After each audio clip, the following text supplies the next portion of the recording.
here as well. There we go, and I will do a backup recording as well. There we go. So, welcome, welcome to the beautiful Rionach Aiken, who is here with me in the hearth space. For those of you who are joining us live, coming to talk to me about, we're looking at the theme, we're exploring the theme of influence and otherness. And I met Rionach while we were both training as wild voice facilitators. And that's something that both of us bring into our work. And some of you have done wild voice sessions with me before. I think some of you might have done them with Rionach as well, which is hosted some of those sessions through Kate Wolf's work. And that sense of connecting into the center of your power and of owning otherness and of embracing difference as being part of your magic is something that Skadi, who's been our patron for our work through this month, has really brought home. And so when I was thinking about who would be the perfect person to come and support an exploration of influence and otherness, I thought about Rionach, who does such powerful work both around visibility, which often makes us think about the image, but also visibility through words. Now, I've been to one of your beautiful sessions, Rionach, where you really just open doors to people through the power of the voice and the power of poetry. And this is something that's so important within the Northern European tradition, within the Celtic tradition as well. The power of the voice and the power of the word to bring about change, to heal rifts, to expose challenges, to access wisdom. So I'm delighted to welcome Rionach into this space. So Rionach, please do say hello, introduce yourself in your own words. It's not just mine. Oh, beautiful. Thank you, Maggie. It's wonderful to be here with you. And I always love our deep conversations and the space you hold for this. And I love listening to Skadi's story and the magic that she brings. And yes, I'm a soulful visibility guide. And I say guide because I love going into the deep, dark places and finding the treasures. And I'm also what I call myself a poetry alchemist. So it's using words for transformation. So bringing that in.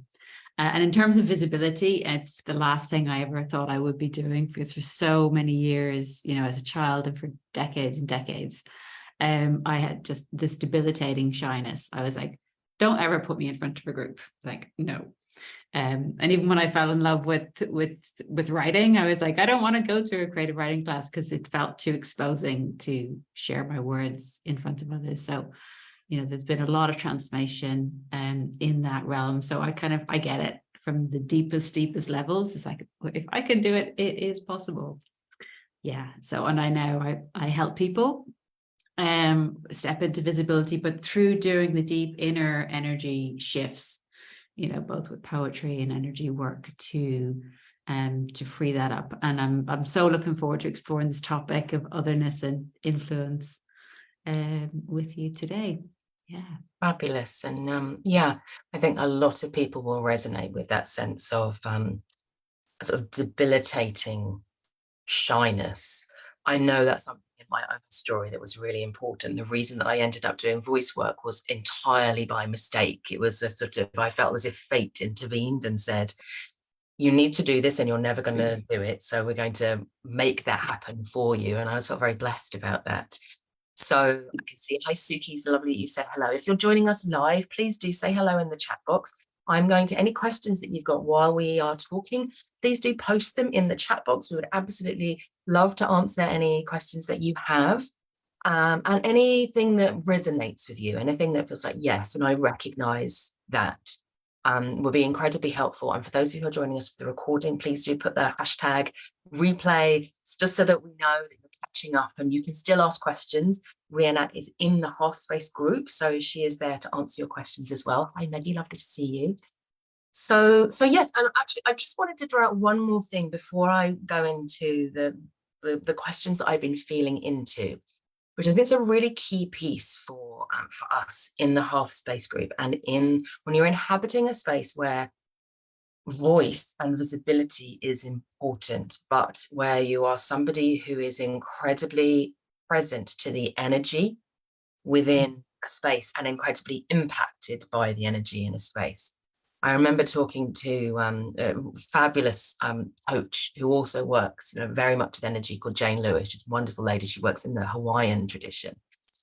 And I was saying to her, when I work online now, I don't get the same energetic challenges as I do when I meet in person with people. And she said, maybe it's not shyness at all, Maggie. Maybe it's actually that there is so much energy channeling through you in the moment that it just feels overwhelming, and it's sort of managing that and recognizing it's not me, it's the energy of the room. And so I think that piece that you mentioned about this being transformative, energetic work is something that's incredibly important for those of us who want to bring that into the world and who want to facilitate transformation and healing, rather than just going, actually, just get over it. And Yes. speak, disconnect from your body and speak from a script, and do that. No. Instead of reading the room and flowing with the room and offering your magic. Yeah, absolutely. It's so important. So I might well come back to that if we don't cover on it later, because I think that's, for me, one of the really key pieces for you, the way that you approach supporting people in terms of visibility is not just to deal with it, just practice and learn by rote. There's no bypassing. It never worked for me. It's not going to work for others. And this kind of symbol, my logo, for want of a better word, that I created when I started my business, it kind of says it all. It's like putting those roots down into the earth and letting your energy take up space. I remember working with somebody who was, leading a transformational seminar of 300 people and was freaking out. And she'd done it before. And she's like, why is this hard for me? And I was like, last time it was information. This time it's transformation. What you're feeling is not yours. And I got her to ground into the earth and recognize that all of the stuff she was feeling, that she was freaking out, was actually the stuff that was coming up for transformation in the room. And I shifted everything. And just that knowing, just that rooting, she was able to show up and just relax and have a great time. But before, she thought, this is my stuff. I'm feeling all weird. And it was like, no. So totally get what you're saying there about the sensitivity, especially if you're facilitating transformation. Yes. And I love that. I think it's such a key piece. I'm just going to repeat it. So for those of you who are either already facilitating great change, doing training, or that's where you want to go, the difference between broadcasting information and facilitating transformation is huge. And I think most of us want to be in that space of facilitating transformation. And so recognizing that when we're often picking up on things that aren't ours, and that's okay, is so empowering. So thank you for bringing that so early on. Hello, Carol. Lovely to see you too, in the chat. So let's just feel into Skadi. So Skadi, for those of you who haven't watched the introduction piece, it's available in the Hearth space. Skadi is a giantess. Really, she wanted to bring this theme of influence and otherness because she is a giantess. They're not liked, let's say, by the Aesir, by the sky gods. But she decides when the sky gods kill her father, Thiazi, that she's not having it. It's not okay. She's going to march across that bridge and demand that they do something about it, that they offer her recompense, which was very much something that was part of the Northern tradition. And she is so powerful, so influential, that not only do they offer her, they put her father's eyes in the sky to sort of look down and be a continual reminder of him, but they also invite her to marry one of them, and she becomes a member of the Aesir, and she claims the voice, the power of the voice, the power of the sky gods.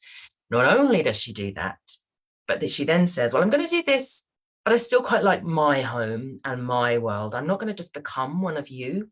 So she goes and she lives back in her home. So she keeps the power and she doesn't lose her own power. And I think that's really important.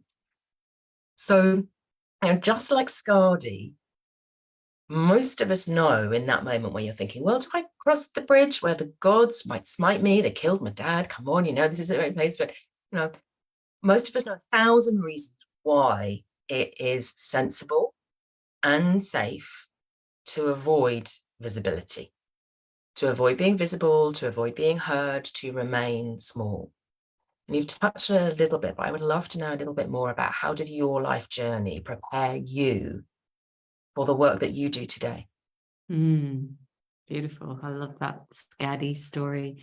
And yes, I think as as a child, I was just super sensitive, felt everyone's energy, and was very overwhelmed very easily. So just really incredibly shy, like debilitating shyness. So much so that as a kid, and I was, from a busy family. I've got 6 siblings. So there was always like whirling busyness around me. But I never joined any groups outside of school as a child. Like never. I was like, no Girl Guides. I think they went to one Irish dancing lesson. Like I'm freaking out. It's like, no. I just felt overwhelmed and really struggled. And never ever wanted to stand in front of a group. It just felt like, oh, ground, open up, swallow me. I'm not comfortable with that. And I think, even in my career, even though I worked in education, I'm like, I'm going to be behind the scenes. I don't want to even stand in front of a group of people teaching computers. So, because it was just too much. And I think it was coming across poetry, actually, that opened me to that. It was the first time in my life, and I did a creative writing course, and I fell in love with poetry, and it never connected with it in the same way at school. This was like, this is like the transformation realms of poetry, and for the first time ever, I wanted to stand in front of a group and share something. So it kind of opened me up. It kind of lit me up like a Christmas tree. It still does. So it was like this passion that brought me forward. And then that kind of kept leading me forward. A few years later, I did lots of training in transformational poetry. I did a 3-year poetry depth mystery school. And I was kind of going, why aren't more people talking about this? This should be like yoga and mindfulness. Everybody should know about this stuff because it's so amazing. And I kept having these conversations kind of going, and then eventually I was like, maybe, maybe it's me that needs to bring that. So I think that kind of comes back to, Skadi's courage to, cross the bridge and to kind of say, this isn't right. This is not, we need something needs to change here. There's a passion, sometimes like coming from frustration that, this isn't, there's injustice going on. There's something missing that, and it's like, okay, I'm the one that needs to, create that bridge and, create that change that needs to come. So that, for me, it was led to me creating a summit where I thought, well, I'm not the expert, but I can interview people who are. And I created a summit around poetry alchemy for our times and interviewed the people who were the leaders in transformational poetry, which was a huge stretch for me. I was so uncomfortable with doing all of those things. Like, creating a video online, I was in tears, and, starting to create a mailing list and all of that stuff, which was new. But it was that kind of, passion for what's mission, as well as, the way poetry opened me up and wanting to be in conversation that really, shifted that for me. Thank you. And I love that piece. I talk about it quite a lot in our groups. I talk about collective wisdom. And I believe that when we are in that trailblazing space, particularly when we're doing this kind of work, which is a recovery and a reclamation and a renewal and a reimagining, I always say, well, I don't have all the answers, but I know that the answers are out there in the spaces between us. And you mentioned dialogue as well, that part of that visibility isn't, a lot of people think about it as being, I'm standing on a stage and I'm sort of there and I'm broadcasting my piece. Yeah. But it's the dialogue, isn't it? And holding a space for that dialogue as well. So I really love that. And the piece that you mentioned about, it's like I found something bigger than myself that channeled through me, that was enough. That meant that I was like, well, maybe I'm supposed to do this. When you work with people after this experience that you've gathered through your own experience and through doing the interviews, I love that you did a summit, and interviewed people.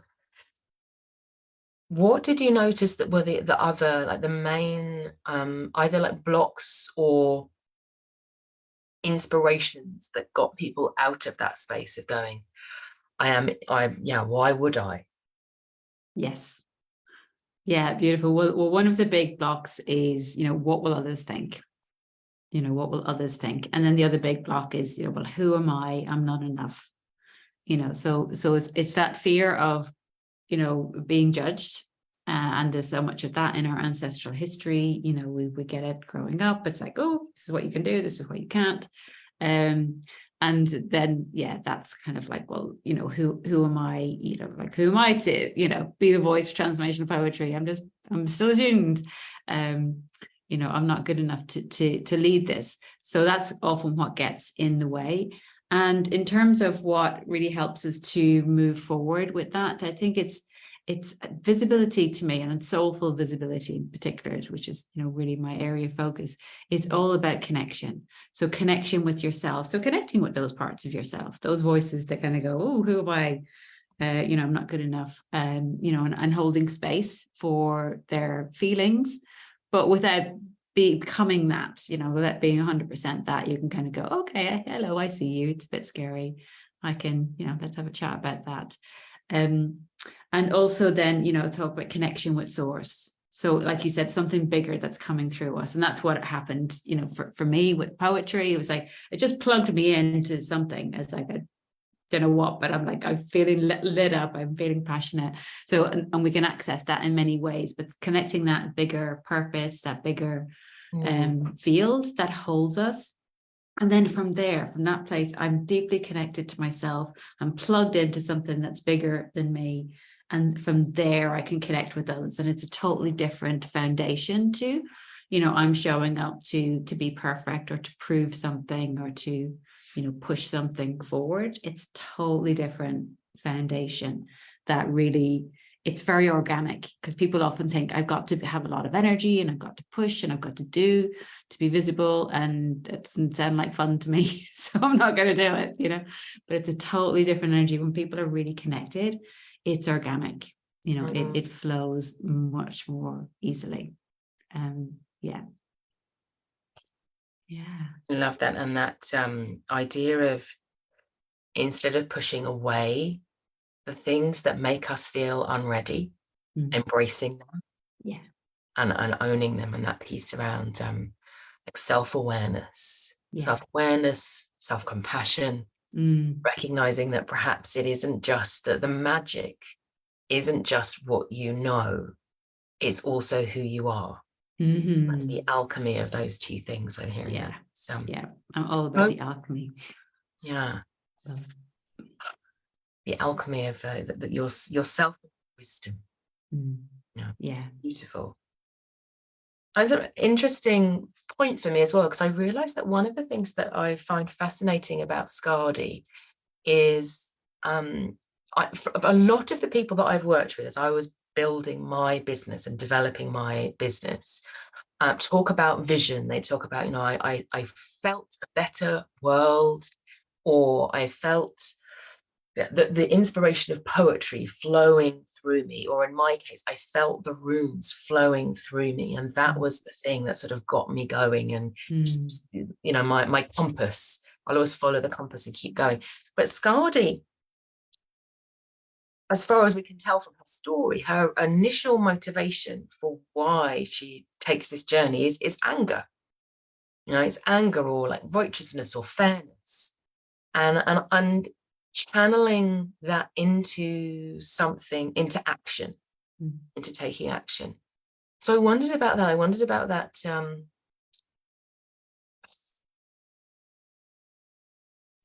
Alchemy is not the word I'm looking for, but the threads that can bring us into motivation don't always originally feel as if they're like, I'm going towards something. It can also be like, no, this is not okay. Yes. I just wondered what your experience was with working with people who might have a motivation that starts off from a place of anger or frustration or disempowerment, and how that changes over time, if it does change over time. Yeah, I love that question, and I really connect with this. And recently, I run a 9-month program that's just got a month left to go. And recently, we did a session on what I call cultivating your sacred rebel. And I've done, you know, on my YouTube channel, there's a video on being a sacred rebel and another one called firing up your fierce voice. And this is what I found both for myself, because it was like, yes, I love poetry, but it was that frustration of why are people talking about it? You know, that kind of, you know, this like my pet peeve that I kept coming up again, that got me to take the action. And I think anger gets a bad rap, particularly in spiritual communities. It's actually, you know, anger is a really valuable energy that moves us forward. You know, it doesn't, we associate it with violence, but it's not necessarily, you know, there is healthy anger, there is healthy aggression, there is that, you know, fierceness, and no good boundaries. No, you know, Skadi was kind of going, this is what I want. And you know, that's not enough. I want more. Come on. You know, that righteousness, that fierce is really powerful to draw us forward. And when I, you know, facilitated this with my group recently, what they come up with, you know, what they connected with, you know, because I was asking them to, you know, really feel into, you know, both what lights them up, but also the change they would love to see. It's like, you know, what rant do you want to bring? What's the change that you want to see in the world? What's missing that you see, you know, the vision that you see? So it's almost like connecting that vision to that fiery force for change that anger can be is really powerful. And what they, you know, came up with, I was like going, wow, it's incredible. So, you know, let's celebrate that fierceness and kind of reclaim it, because I think the powers that be, they don't want us pissed off and saying no. So they've trained us not to. And it's like, we need to reclaim that, you know, healthy, no, that's not going to happen, to create the change that we want to see in the world. But it can be really scary. Like, I want to make a difference, but do I want to be different? Do I want to stand out for being different and maybe being a target? You know, she went to the ACR and, as you say, they didn't like her. They didn't want her there. You know, you got to stand out and be different. So we can be very torn between that, you know, wanting to make a difference and wanting to fit in, you know, being true to ourselves, wanting to belong. So it needs support, you know, to walk that path. Yeah, I think you're right. And again, that piece we talked about collective wisdom, and there's the power of community, isn't there? If you're going to be crossing that bridge, you need your community. Even if they're not with you in the moment, they're there to pick you up afterwards and say, Yes. you did that. We're so proud of you. Yeah, Carry on. We've got your back.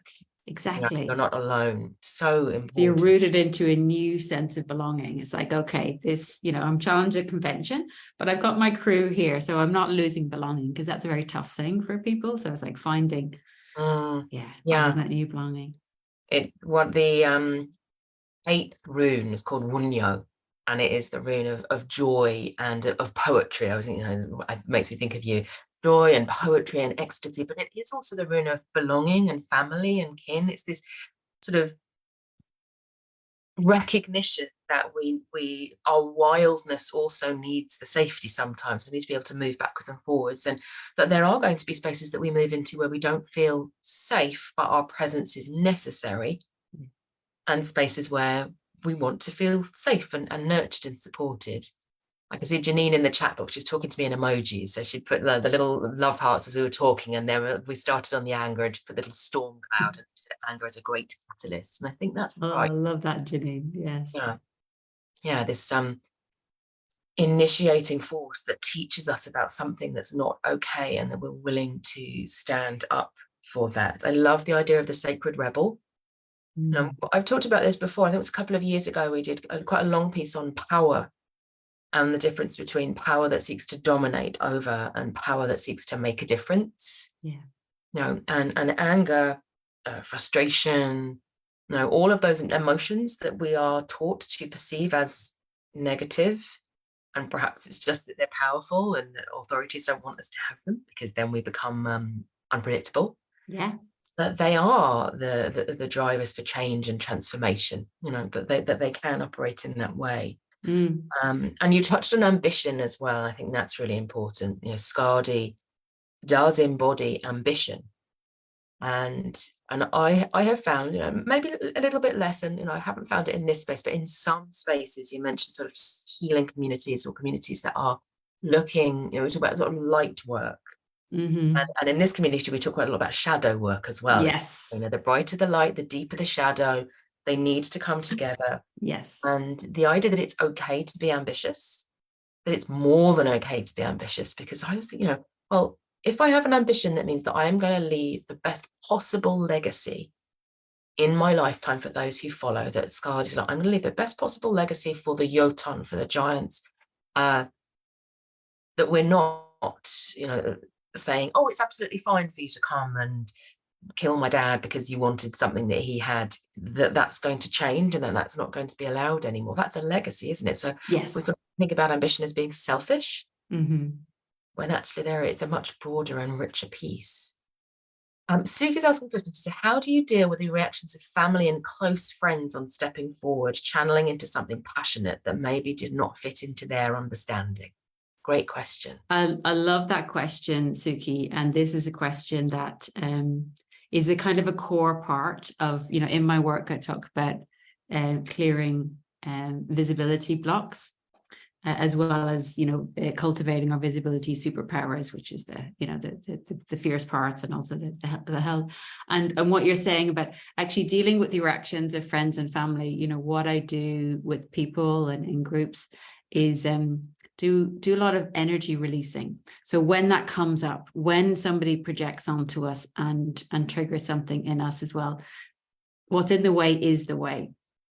So when we go into, it's like, oh, you know, and do, you know, turn towards that and face that pain, face that, you know, in our relationships, we you know, have been entangled and they want us to stay here. And we want to, you know, be free and get a new energy. And we actually can release the old energies. So we're free to connect, or not connect, but on a higher level. And what I find is that when we do that energy work around what's coming up, these reactions that other people have and our reaction to that, that is, you know, clearing things out at the roots, and that actually frees it. So it isn't that that's a problem. It is that is the pathway to actually actively engage with that. And then what often happens is people, I remember working with somebody last year, we cleared, you know, what was said at the dinner table growing up that left her with beliefs around what was possible for her to do. And when she got over that, she found that, you know, in her writing and showing up, she was able to, you know, it wasn't taking up space in her head anymore. And she wasn't kind of constantly worried about, oh, what about the people who don't disagree with me? What are they going to say? She was just like, after we'd done the work on that, you know, with her parents, she was like, I'm just not giving that energy anymore. I'm focused totally on the people who will get me and who will love me. So it's, you know, love what I'm saying. So it's really key signature of, oh, there's something to be cleared there that probably has some old roots. And when you do, you will become even more powerful, take up even more space. And, you know, and you come to the other side of that. And it's not like you have to push away the other person. You're just not hooked into it anymore. You get free from that. So great question. Yeah, a really beautiful explanation there. I think that piece around recognizing that somebody else might have a reaction to us, but that it doesn't make it our fault, and it doesn't mean that we have to fix it, or change ourselves in order to be comfortable for another person is incredibly powerful. Yeah, and it's exactly, and also what comes out, you know, once you've done the energy work, you'll get clear on what you need to do. And sometimes what you need to do is set a better boundary or have a conversation, or you don't need to do anything because it's not bothering you anymore. But it's very unique to you. You will find your own wisdom as to how then you navigate that situation. But sometimes it is kind of saying, setting a boundary here, people. That's okay. With love, I'm still doing this. Yeah. I certainly realized, it took me a long time to realize that what I was experiencing was my family feeling fear because they wanted to protect me. Yes. No, what you were doing before was safe and quiet and small. Yeah. And now you want to be big and visible, and that is frightening for us because we love you. That was a huge piece for me, recognizing that was the case. And this is intergenerational stuff. They pass on protection strategies that's been going on for generations. Yeah. And often we are the generation that are kind of saying, you know, challenging that in ourselves and back through the family line. And yeah, that's scary. Yeah, absolutely. And when you're stepping into that, you are offering healing, not just for yourself, but through that intergenerational, those threads. Now imagine what's going to be possible for the next generation because of the work that you have done is always something that helps. I do want to pick up on one piece just because we mentioned it yesterday in the group, and it might be useful for those of you who joined me yesterday. We were talking about the hammer or the hide, which is the energetic self and the way that it's created collectively. We don't have full control over it, and particularly our families and friends, their energy can impact on it as well. And that's where those boundaries are located. That's where we're able to say, that's not that I'm changing my shape. That's literally where the northern peoples would have seen it. You know, my energetic body is changing as I change. And again, our friends and family can pick up on that and go, you're not the same. And it's just a process, isn't it? It's just a process of them getting to know the next flowering of you. Yes. Yeah. And sometimes they will and love it. And sometimes they will still continue to treat you as you were before. And it's uncomfortable. And it just depends on who you got in your family. We have all of that probably. And then you just need to, you know, manage your energy and know that, oh, they're still seeing me as an 8-year-old.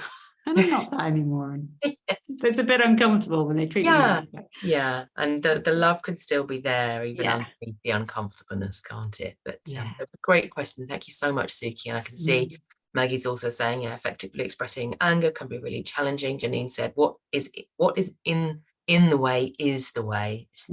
She's loving that. So that's wonderful.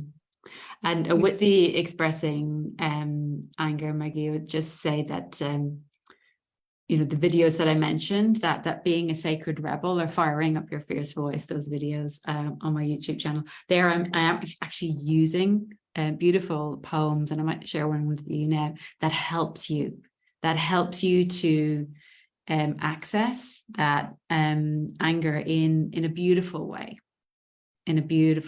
So I've got a poem I can share, but you let me know, Maggie, when it's a good time. Yeah, well, let's do it now. If you've got let's do it now.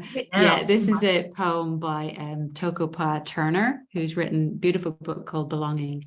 And this poem is at the beginning of it. And it's one that is very popular with my clients. I do poetry prescriptions as part of my work. People tell me this is what I want help with, and I share a selection of poems with them. And this one gets chosen a lot. I'm just going to invite you, before I share, to... Sometimes in school, we're taught to engage with poetry in a certain way. But if you've experienced Maggie's stories, you experienced this. But just to really let the poem wash over you like music, and you don't have to understand it, but just feel it in your body and notice what it touches. So it's a poem called For the Rebels by Tokopa Turner. For the rebels and the misfits, the black sheep and the outsiders. For the refugees, the orphans, the scapegoats, and the weirdos. For the uprooted, the abandoned, the shunned, and invisible ones. May you recognize with increasing vividness that you know what you know. May you give up your allegiances to self-doubt, meekness, and hesitation. May you be willing to be unlikable, and in the process be utterly loved. May you be impervious to the wrongful projections of others, and may you deliver your disagreements with precision and grace. May you see with the consummate clarity of nature moving through you that your voice is not only necessary, but desperately needed to sing us out of this muddle. May you feel shored up, supported, entwined, and reassured as you offer yourself and your gifts to the world. May you know for certain that even as you stand by yourself, you are not alone.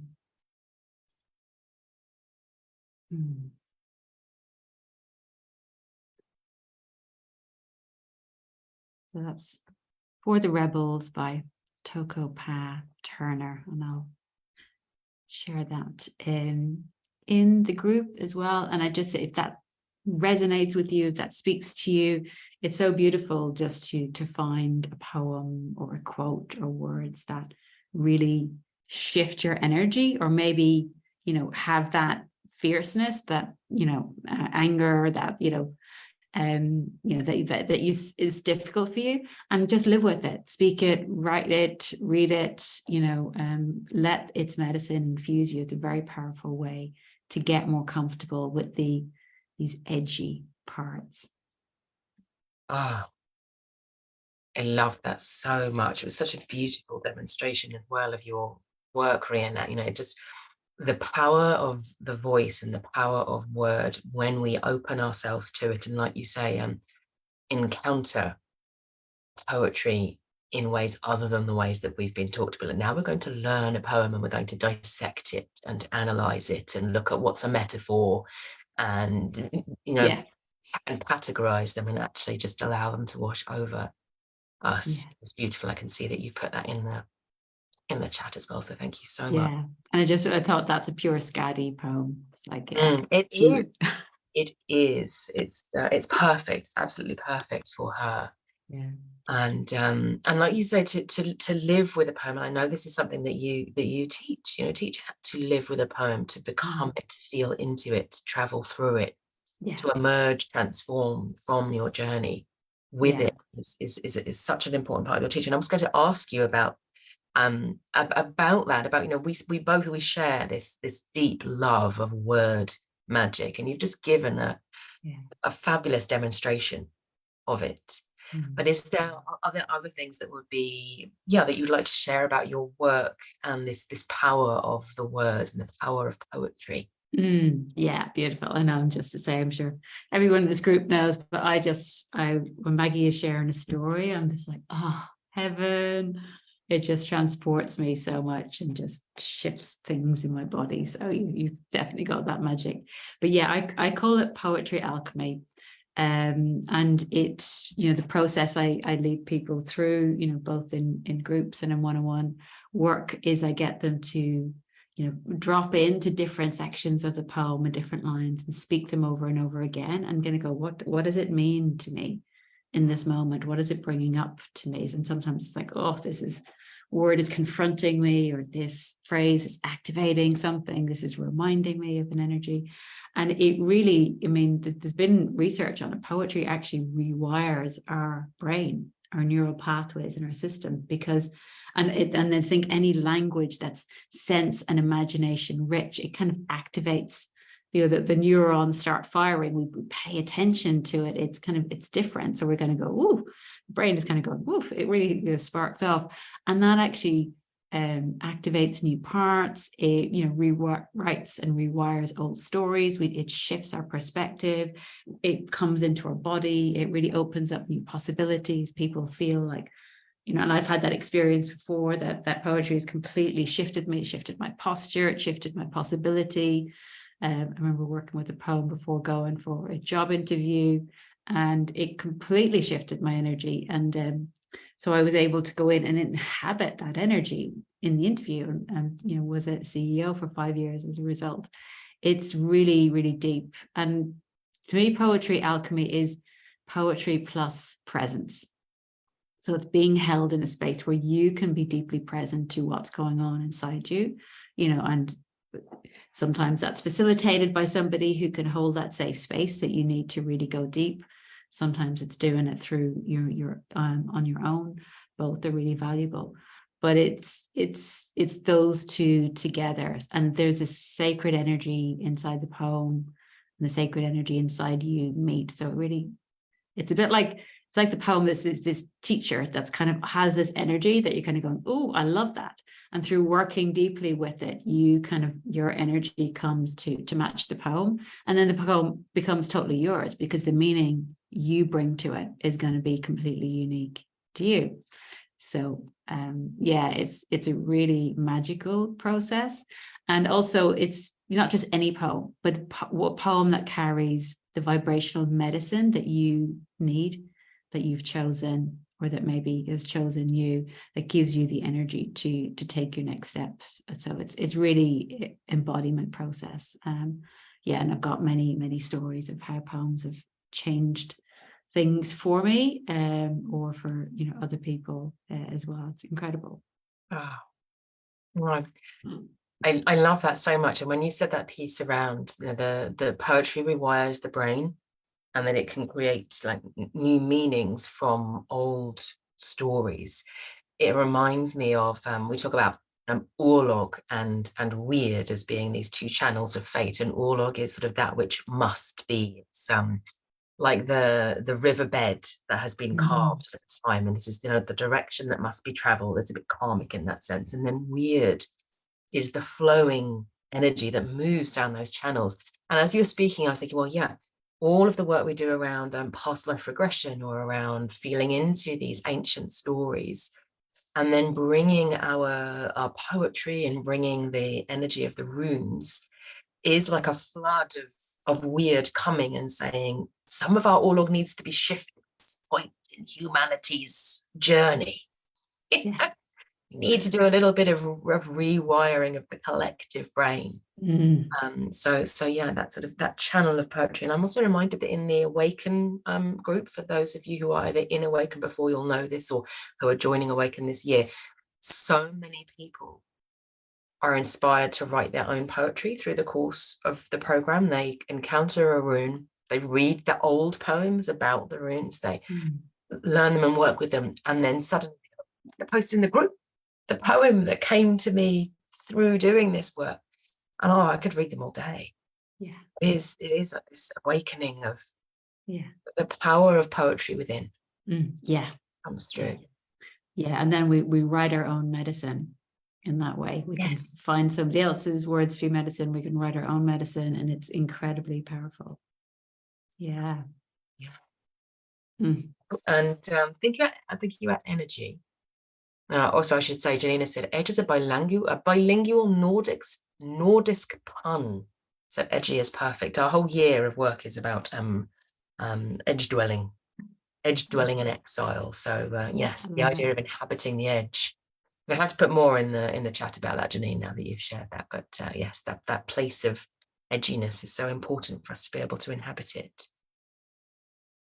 We've talked a little bit about the transformational power of poetry and the word.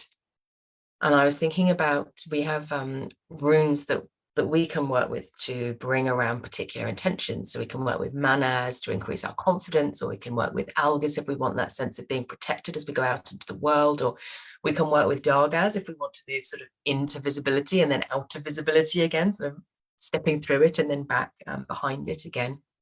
How does working with energy feature in your work? Yeah, well, to me, it's all about energy. I mean, for me, I'm not like a marketing specialist, or that's not my thing. It's all about the inner work. So for me, it's there are three key pieces. One is like clearing the visibility blocks, and I work with what happens in this life, what you've experienced growing up, and parents, teachers, other relationships, and how they've impacted the visibility. There's also working with the collective blocks as well, the stories that we have, both for the systemic hierarchies and where you fit, and what a woman's got to deal with, or what a person of color has got to deal with that. And there's the ancestral, what was passed down through the ancestors, and clearing those layers. And also even the soul level, which can be often just stepping into your legacy, or connecting in with soul energies that want to come through. And in each of those layers of visibility, and I work in a very alchemical way, through the body, what's here, what's present, or what's underneath that. So stories come up, whether that's memory or whether it's a past life or ancestral story. We work through the power of the spoken word, and partnering with the universe to ask for that to be cleared, and it shifts. It's very, very deep work. So that's really powerful. And then the other part, as well as clearing the blocks, is the cultivating your visibility superpower. And actually, we do this almost at the same time. It's like, if I'm connecting with, a part of me, like, for me, it's often my little 4-year-old self that comes up and, needs holding. And in doing that, I'm not just connecting in with my younger self. I have to connect with the part of me that can hold space for that part. I have to activate my own power and compassion, and the way I would show up for a client or a best friend, kind of go, yeah, I can hold space for that. So we develop this alchemy power where I'm not just collapsing into the reaction, but I'm able to be in dialogue with that and have a whole space for that. And so these are the superpowers of presence, of empathy and compassion, of really knowing what's going on. And then when we activate those, we use them in the visibility as well. So when I'm showing up, being visible, I can create that really powerful field, and and invite people into that field, rather than feeling like, oh, there's a little me that's exposed to what might be coming at me and I've got no protection. It's all energetic, and feeling that. And so it could be visualizing that or feeling that.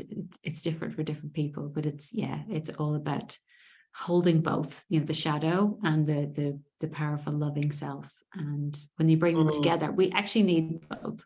If it's all love and light, that there isn't so much power in that. We need to be connecting them together. So yes. Yeah. And that's so important, isn't it? And that was a beautiful expression, using sort of not collapsing into the part that needs to be supported and loved and heard and held, but being able to say, there is a part of me that is able to hold this space for myself. And as you learn that and you start to trust that, then you go, okay, I can bring that for others as well. Yeah, exactly. Yeah, and then the other, just to mention as well, the other thing that comes up a lot from the collective and ancestral layers, comes up again and again for my clients, is the witch wound. So it's a big one. It's a big one. People are like, oh, why am I so terrified of being visible? And often what comes up is that, hey, or my ancestors have been, killed and persecuted for bringing wisdom. And we can clear that, and it makes a huge difference to how free people feel to show up in the world when we clear that. So if you're really struggling with visibility, I just want to say this, there's often really good reasons why. And when you get down into them, and clear them, it gets easier. Yeah. Oh, that's lovely. Thank you. And lovely descriptions of what is very deep work that often goes beyond words, doesn't it? It goes into space where we're feeling and being in presence with ourselves. I really, really love that. I also love that Janine has kindly put in the chat her references to edgy.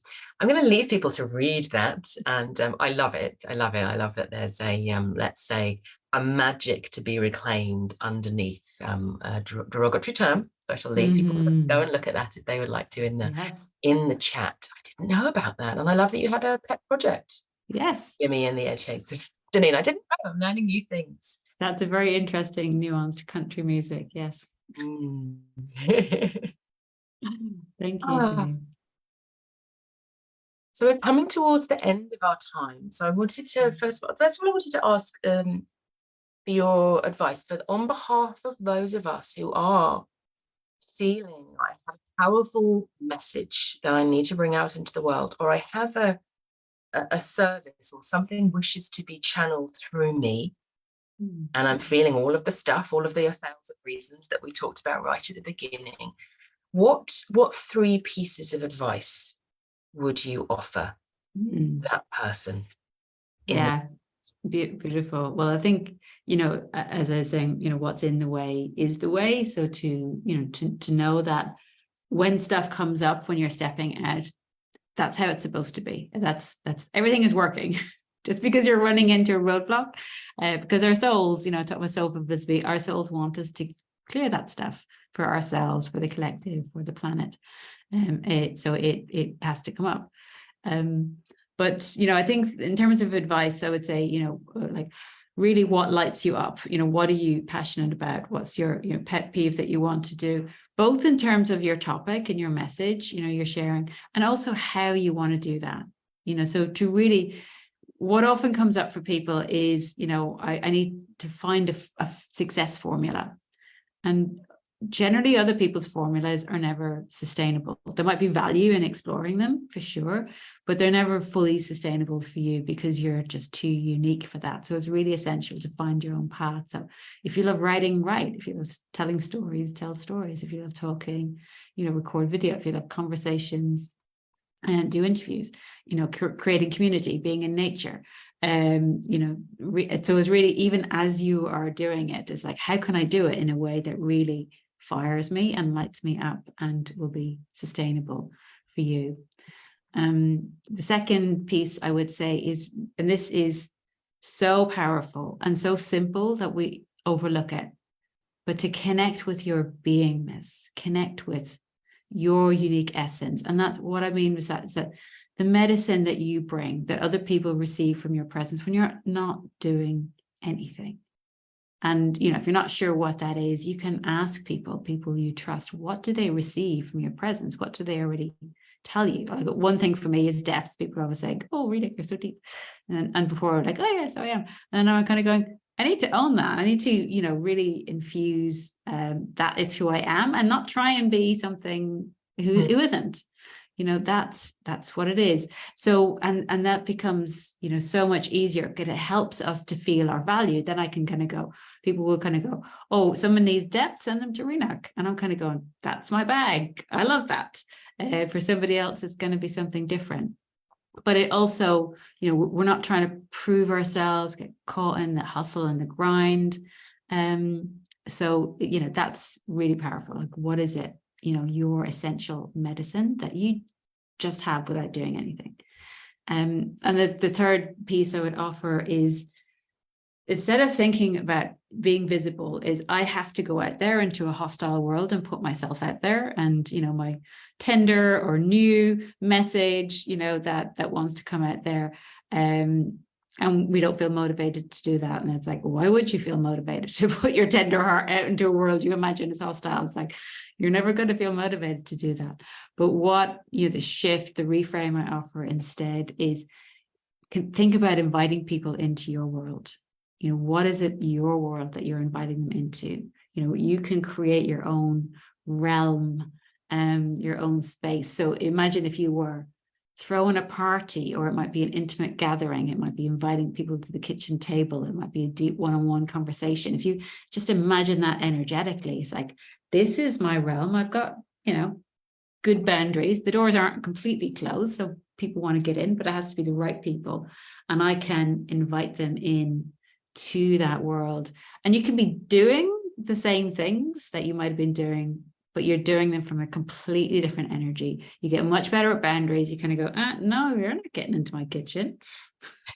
You're not welcome here. And that's okay. And actually, it's safer to be visible when you've got better boundaries, and when you're kind of going, hey, this is my party. I make the rules, and I'm giving you a gift. It shifts everything, rather than thinking I'm putting my tender heart out into a hostile world. So they're the three pieces. That's I love that. It's a really powerful image of that sense of, like the kitchen, inviting people to the table, and what would you talk to them about? What would you create together? Yeah. And that there are some people that just are not welcome in your kitchen, and there's another kitchen for them somewhere else, but they'll have a much better time. Yes. They can go off there. And the piece that you said at the beginning, I think that's so important. I think often we come up against a challenge or a problem, and we think, oh, I'm doing it wrong. I'm doing it wrong, or I'm not good enough, or it's not me. And when you just said everything is working, we had that as the mantra. Oh, I've come up against a challenge. That means everything is working. And keep rolling with that. It's such a powerful takeaway. And I'm certainly going to be taking that away with me after having spoken to you, Rionach. So As a thank you for coming and joining me and everyone in the health space and offering your magic and your wisdom, I'm going to draw a rune for you. Which rune would like to gift itself to you at this point? Who knows what we'll get? Oh, that's one tingling there. Oh, so we've got Gibo here, just the rune of gift giving and exchange. Oof. And I can feel that it's a rune that's often associated with Odin, but it's very balanced and harmonious. It reminds me of the story. He's said to have this golden arm ring called Draupnir, and Draupnir reproduces itself in the night, and then he gives the 8 rings that have been born from Draupnir to his trusted people as a bond. And it's not just a pledge for, to say, oh, you are now one of my people. It's also his pledge to them to say, you are part of my community. And along with that gifting and that generosity is that sense of expectation of each other, of how we're going to show up for each other, what we're going to be doing together, how that harmony is going to be offered. And I really felt that as you were speaking today. I was thinking, or maybe the Anzu's rune will come up with poetry and wildness, or the Wunyo rune of ecstasy and that receiving of poetry. But the Gibo rune is so much. I was thinking of it being like a water wheel. It's like sustainable. It turns and the water keeps flowing, and it is so much more about legacy and yes, about the spaces that we need to create in order to hold this type of work. So yeah, I will receive the gift that you have offered, and recognizing all of the wisdom that you have given about how we need to nurture ourselves and be kind to ourselves, and in order for that magic to unlock. Yeah. So thank you so much. Oh, thank you, Maggie. I'm really receiving that rune. That feels so powerful and timely for me. I'm feeling one thing I was creating recently is thinking about, visibility and posting as reciprocities of love. And it's like, giving and receiving love, so when I'm showing up to post or send an email or have a conversation, to really, because, I know for me and for many of us, we kind of think of it as giving. Yes. So this is like, I really see this gift giving and exchange and having that, creating a community in which that can happen. So just feels so special. Thank you so much for. I don't think that you could get any better words to describe Gibo than the reciprocity of love. I really love that. So thank you. And thank you to everybody who has joined us live for your really thoughtful comments and questions as well. It has been wonderful. We will post Rionach's website in the chat as well. So if you would like to connect with her, you can do so there. And anyone who is joining from the for the recording, please carry on the conversation. We would love to hear from you. Just put hashtag replay so we know that you are there. And yes, thank you, Rionach. Thank you, everybody else. We are finishing now. It has been an absolute pleasure holding this space and talking with you, Rionach. Thank you, Maggie. Beautiful conversation, and I love all of the comments and questions. Keep them coming. We will respond in the group. But thank you, Maggie. Bye-bye, everybody.